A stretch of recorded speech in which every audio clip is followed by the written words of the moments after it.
dans la peau d'un chef de gang. Okay. On a remonté State Street et on est passé le long d'une rangée de tours et on s'est arrêté dans un petit parc au milieu de la cité de Robert Taylor. C'était une belle journée de printemps ensoleillée. On a remonté State Street, on est passé au long d'une rangée de tours et on s'est arrêté dans un petit parc au milieu de la cité de Robert Taylor. C'était une belle journée de printemps ensoleillée. Du lac soufflait une brise fraîche, celle dont les habitants de Chicago savent qu'elle disparaît dès que l'été brûlant s'installe.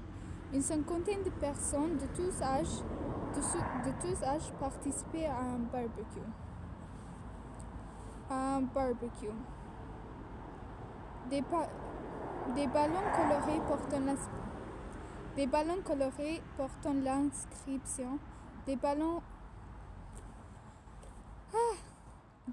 colorés portant l'inscription Joyeux anniversaire Carla étaient attachés au pied des tables de pique-nique. J.T. était assis à l'une de ces tables, entouré de familles nombreuses, dont les jeunes enfants jouaient, mangeaient et babillaient. « Regarde, qui est là ?» cria J.T. « Le professeur. Bon, retour parmi nous. » Ses mains étaient collantes à cause de la sauce barbecue. Alors il fit simplement un signe de tête, puis me présenta à tout le monde autour de la table. Je saluai sa petite amie que je connaissais sous le nom de Missy et leur fils Jamel. « C'est le jeune homme dont tu m'as parlé ?» dit une dame âgée en posant son bras sur mon épaule.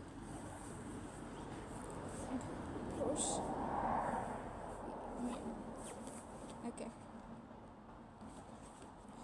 Oui, maman, dit J.T.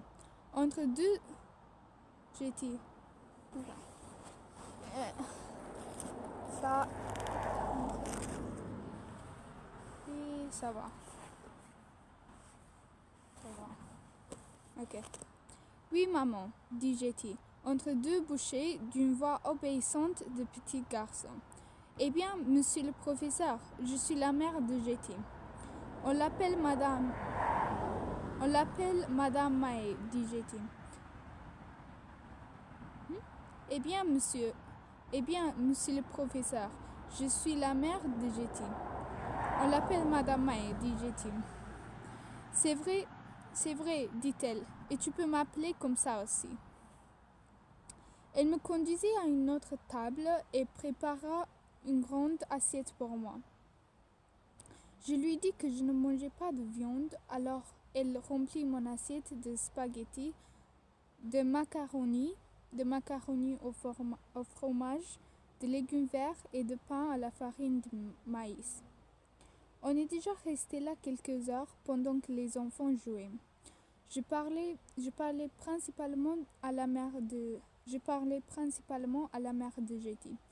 et un lien se créa aussitôt entre nous. Sentant mon intérêt, elle commença à me parler du défi que cela représentait d'élever une famille dans des logements sociaux. Elle me parla de différentes personnes présentes au barbecue. Carla, celle dont on fêtait l'anniversaire, n'avait qu'un an et ses deux parents étaient en prison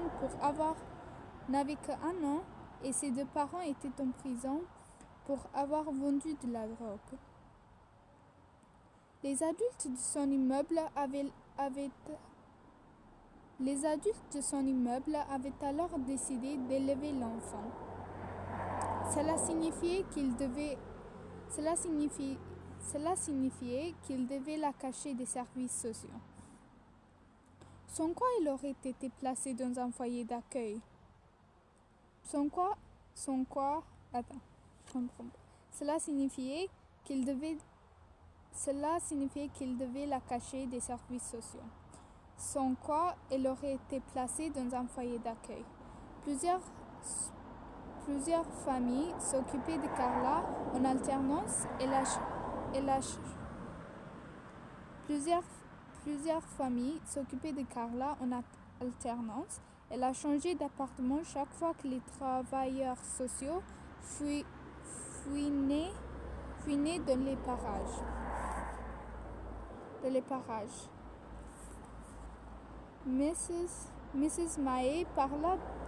Madame Mahé parla des adolescentes qui ne devraient pas avoir d'enfants et citant. Madame Mahé parla des adolescentes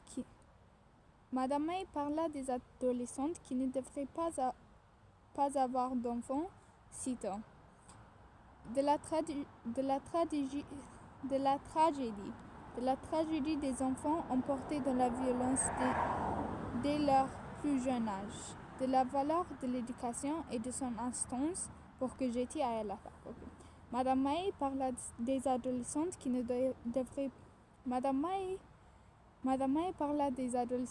devraient pas avoir d'enfants, cito. De la tragédie. Oh mon god. Ok, encore une fois. Madame Mahé parla des adolescentes qui ne devraient pas avoir des enfants sitôt, de la tragédie des enfants portés dans la violence dès leur plus jeune âge, de la valeur de l'éducation et de son insistance pour que Jetty aille à la fac. Jetty va me parler d'une grande fête que les Black Kings donnaient un peu plus tard dans l'après-midi. Son gang avait gagné un tournoi de basket dans le South Side et tout le monde allait faire la fête. On a marché vers son immeuble. Encore une fois, j'avais beaucoup de questions en tête. Que pensait sa mère de la vie qu'il avait choisie? Qu'est-ce qu'on savait exactement? Que pensait le locataire moyen de Robert Taylor de son organisation? Au lieu de ça, je posais une question plus prudente. Pourquoi tout le monde fait-il la fête avec vous ce soir? Je croyais t'avoir entendu dire que c'était un tournoi de gang. Tu vois, ici, chaque immeuble a sa propre organisation, dit-il. Je savais que organisation était l'un des mots utilisés par les membres des gangs pour parler des gangs, mais il y en avait d'autres tels que bande ou fête. Et on ne se défie pas contre nous. On organise des tournois de basket, de softball et de cartes. Souvent seuls les gens de l'organisation jouent, mais parfois on prend les meilleurs de l'immeuble. On appelle parfois Daryl, par exemple, qui jouait dans le temps pour l'équipe Wisconsin. Il ne fait pas partie de l'organisation. Alors ça devient l'affaire de l'immeuble tout entier. En fait, les gens de ton immeuble te soutiennent. Je me demandais vraiment comment les gens qui ne faisaient pas partie des gangs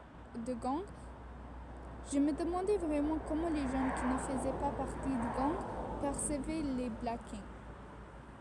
Oui, je sais que ça a l'air bizarre, mais c'est pas comme si tout le monde nous détestait. T'as qu'à venir voir, c'est comme ça dans la communauté. Il ne plaisantait pas. La fête se tenait dans un jardin qui entourait les 3 immeubles. Et plusieurs centaines de personnes vinrent manger, boire de la bière et faire la fête au son d'un DJ. Tous les frais tous les frais étaient payés par les Blacking. Je restais près de Jetty, assis sur le capot de sa voiture, profitant de toute cette animation. Je voyais de jeunes noirs arriver au volant de voitures de sport très chères, suivis de leurs bondes et de leurs petites amies. Ils saluaient tous Jetty et le félicitaient d'avoir gagné le tournoi. Jetty m'expliqua que c'était une marque de courtoisie de la part des chefs des gangs qui avaient perdu de passer à la fête. Jetty m'expliqua que c'était une marque de courtoisie de la part des chefs des gangs qui avaient perdu de passer à la fête.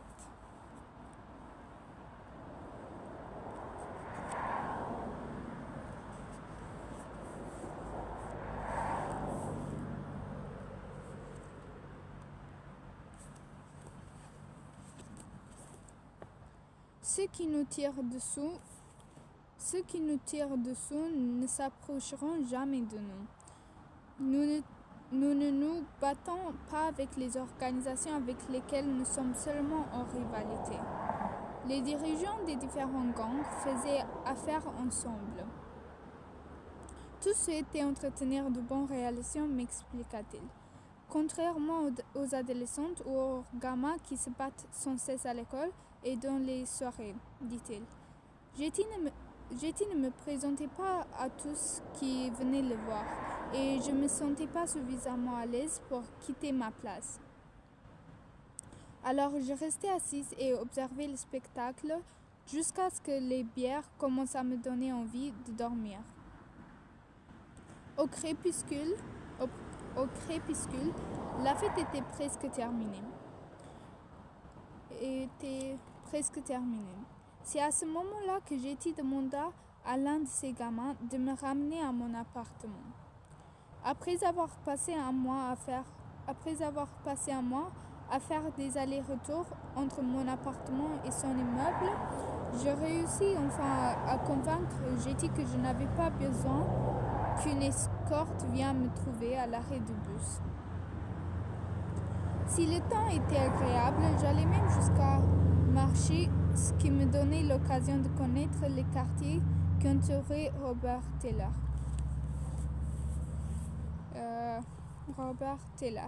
Ils étaient tous pauvres, mais malgré leur maison délabrée et leur terrain à l'abandon, ils ne parvenaient pas à être aussi intimidants que la cité de Jetty. J'avais toujours un peu le trac lorsque j'approchais de Robert Taylor, en particulier si Jetty n'était pas là à mon arrivée. Mais à présent, j'étais connu des membres du gang qui stationnaient devant la cité. Au lieu de me fouiller, ce qu'ils faisaient toujours avec les étrangers, même s'il s'agissait du chauffeur d'une ambulance ou d'un travailleur des services publics, ils me laissaient monter directement chez Mrs. Maé au 10e étage. Elle me préparait une assiette, puis nous nous asseyons pour parler.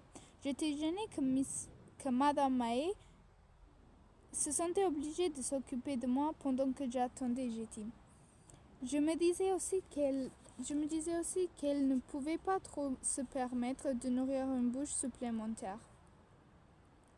Une fois, j'avais essayé de lui donner quelques dollars pour mon repas. Elle m'avait grondé. « Ne refais jamais ça, mon garçon. » Et après avoir repoussé les billets, elle avait ajouté « Laisse-moi t'apprendre quelque chose sur nous. Nous sommes peut-être pauvres, mais quand tu viens chez nous, ne nous prends pas en pitié. N'essaie pas de nous trouver des excuses et ne nous place pas à un niveau inférieur à celui auquel tu te places toi-même. » Madame May était une forte femme, proche de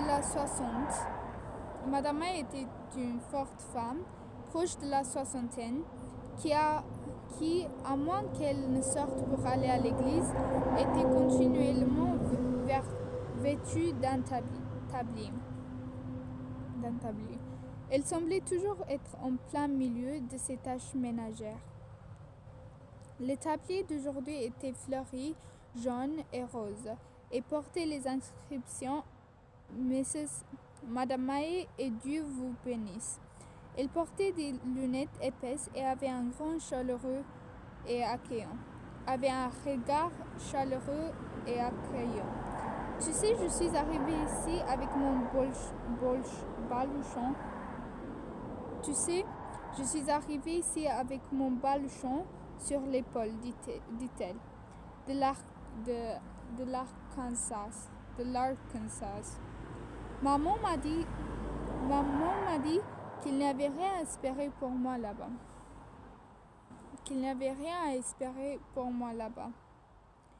Elle m'a dit, va voir ta tante à Chicago.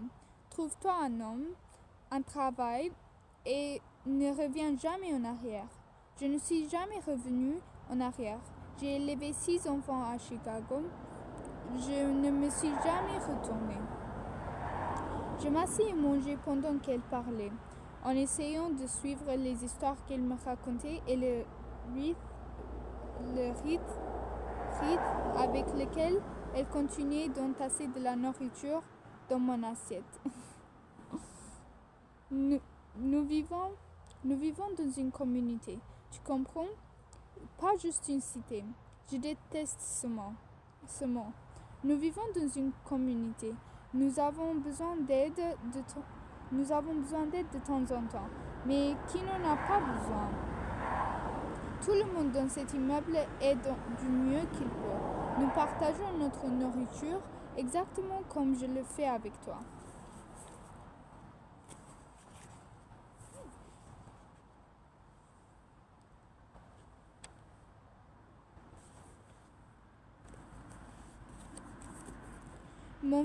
Mon fils dit que tu écris un livre sur sa vie. Eh bien, tu devrais peut-être écrire des choses sur cette communauté et la façon dont nous nous aidons les uns les autres. Et quand je reviendrai dans ta maison, tu partageras avec moi. Tu cuisineras pour moi si j'ai faim. Mais quand tu es ici, tu es chez moi, dans ma communauté, et nous prenons soin de toi. J'étais mal à l'aise. Sa chaleur et sa notion de la communauté n'avaient... J'étais mal à l'aise. Sa chaleur et sa notion de la communauté n'avaient certes rien à voir avec ce que j'avais lu sur Robert Taylor. Madame May me parlait comme si elle apprenait la vie. Madame May me parlait comme si elle apprenait la vie à un enfant. Madame May me parlait comme si elle apprenait la vie à un enfant, pas comme un chercheur universitaire qui donnerait des réponses à des questions scientifiques. Pour tout dire, le temps que je passais avec ces familles ressemblait de moins en moins à un travail de recherche. Des gens qui ne savaient rien de moi n'hésitaient pas à m'accueillir dans leur monde, à me parler à cœur ouvert et m'offrir la nourriture qu'ils avaient certainement prévue pour leurs propres enfants.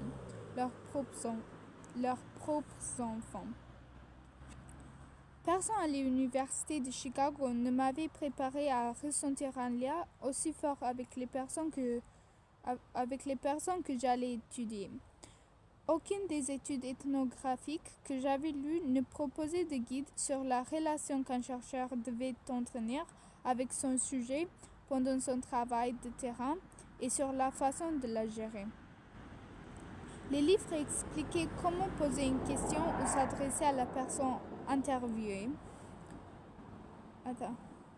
Les livres expliquaient comment poser une question ou s'adresser à la personne interviewée pendant l'entretien, mais ne disaient pratiquement rien sur la façon de gérer les relations qu'on entretenait avec les personnes avec lesquelles on passait du temps. La définition que Madame May donnait de la communauté n'était pas non plus une notion familière pour moi. Dans la banlieue où j'avais grandi, je ne connaissais pas Dans la banlieue où j'avais grandi, je ne connaissais pas le nombre de plus d'une ou deux personnes vivant dans les rues voisines de la mienne. Et il ne nous était certainement jamais venu à l'idée de nous emprunter quoi que ce soit ou d'organiser des activités ensemble. Soudain, j'imaginais Madame Mae venant un jour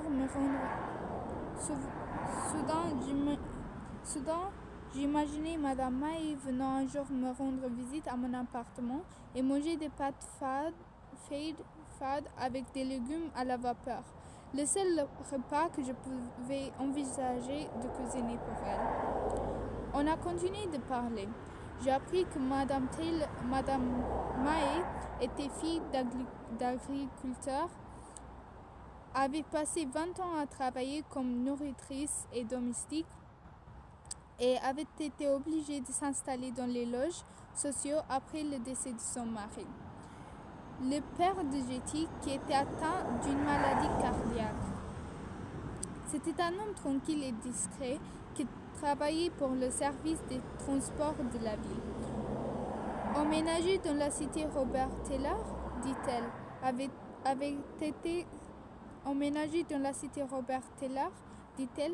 été son ultime effort pour garder la famille intacte. Jetty arriva enfin à l'appartement. Il me jeta un coup d'œil et rit. « C'est vraiment tout ce que tu fais ici ?» dit-il. « Je commence à penser que tu viens ici uniquement pour manger. » Sa mère lui dit de se taire et m'apporta une autre part de la tarte à la patate douce. « Allez, monsieur le professeur, finis ton assiette, dit Jetty. Je dois inspecter l'immeuble. » À ce moment-là, Jetty avait déjà fermement établi son règne sur un groupe de 3 immeubles. L'un dans State Street, les 2 autres dans Federal Street.